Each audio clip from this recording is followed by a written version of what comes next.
je suis Stéphanie Lejeune, je suis pédiatre et en particulier spécialisée en pneumologie pédiatrique et je travaille au centre de référence des affections chroniques et malformatives de l'œsophage. La trachéomalacie, qu'est-ce que c'est ? Eh bien, c'est un défaut de tonus de la trachée qui est plus molle, plus souple que chez certains enfants du même âge et qui du coup peut avoir tendance à s'aplatir au lieu d'être un tuyau bien ouvert, notamment pendant que l'enfant respire. C'est une pathologie qui est associée à plusieurs maladies digestives, en particulier le reflux gastro-œsophagien et l'atrésie de l'œsophage. Dans l'atrésie de l'œsophage, c'est une anomalie qui est fréquente puisqu'elle touche 80 à 90% des patients. Les pathologies de l'œsophage sont souvent associées à des pathologies de la trachée puisque pendant la grossesse, la trachée, les voies respiratoires vont se former en même temps que l'œsophage.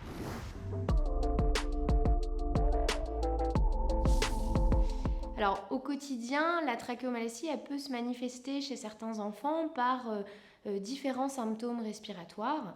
On peut avoir des enfants qui font des épisodes de gêne respiratoire répétés ou qui peuvent avoir des symptômes qui persistent dans le temps, des symptômes chroniques, comme par exemple une toux, un encombrement bronchique. Un enfant qui peut aussi faire du bruit respiratoire et notamment un bruit un petit peu sifflant. Ces manifestations, le plus souvent, elles sont encore plus importantes quand l'enfant est agité ou s'énerve et par contre, elles disparaissent quand l'enfant s'endort. Les symptômes de trachéomalacie sont surtout présents avant 2 ans et puis avec la croissance, le tonus de la trachée va s'améliorer et les symptômes le plus souvent diminuent au-delà de l'âge de 2 ans. Alors, la prise en charge de la trachéomalacie, elle repose surtout finalement sur le traitement des conséquences de la trachéomalacie.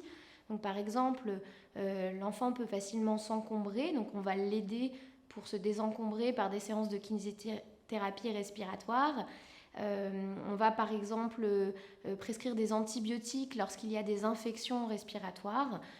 Et puis dans certaines situations, on peut être amené à faire des aérosols pour diminuer un petit peu l'inflammation au niveau des voies aériennes.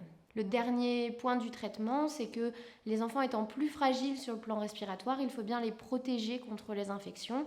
Donc il faut que le calendrier vaccinal soit bien à jour. On recommande également de vacciner les enfants contre la grippe tous les ans, de même que leur entourage.